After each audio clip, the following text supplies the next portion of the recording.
Hi everybody, how's it going? My name's Josh. This is the first time I've ever done a video before and I'm a nervous wreck.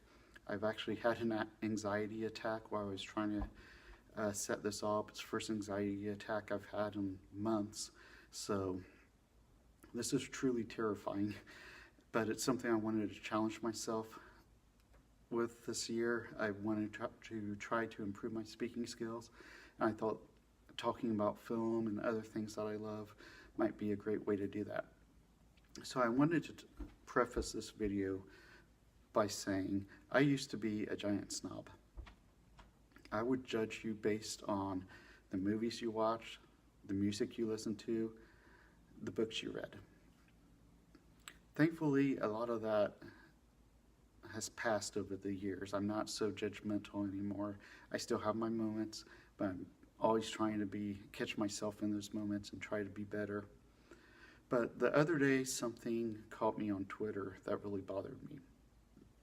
It was someone in the film community that was very upset for some reason that there were people just discovering things that he had figured out maybe years ago or even decades ago.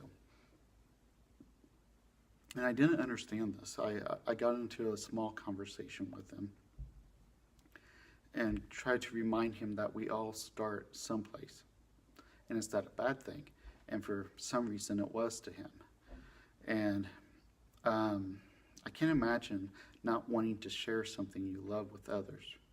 Why would you look down on someone depending on when they figure out film history or when they discover something that you also love? And maybe it's because I have been blessed to work around college students, but I love to see people make these discoveries and connections as they learn about something.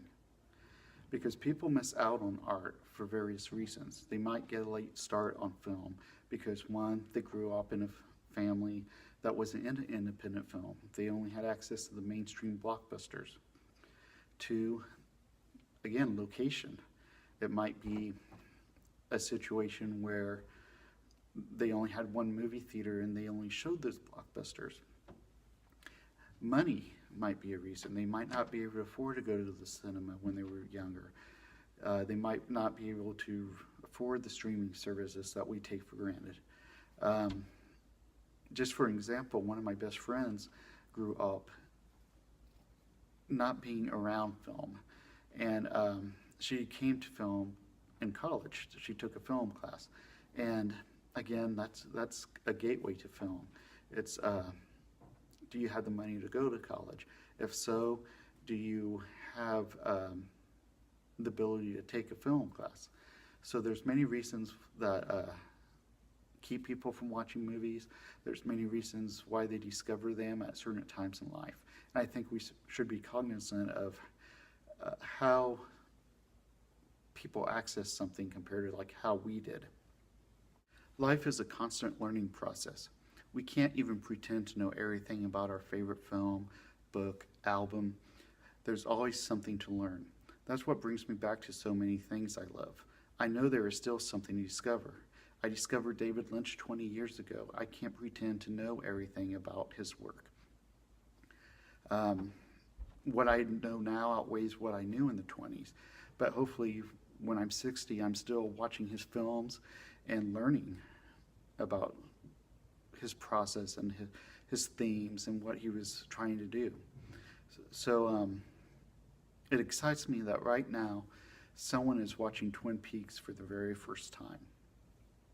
And hopefully they will seek out Lynch's other work. And then maybe they will read about Ingmar Bergman's influence on Lynch and jump over to his career.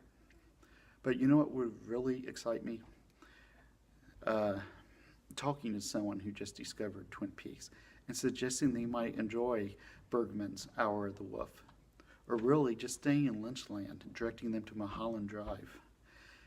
Even if I don't offer them anything, just to sit there and listen to their thoughts and theories on the films would be an amazing experience. If you truly love something, why would you not want to share in the joy as someone who just discovered they love the very same thing? Why would you not immediately guide them to Berkman instead of making them wait 20 years to discover the filmmaker like I did?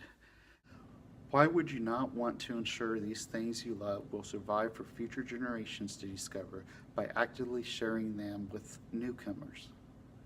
Whether it's snobbery, racism, sexism, homophobia, keeping others from any work of art, be it film, comics, video games, whatever, is ridiculous.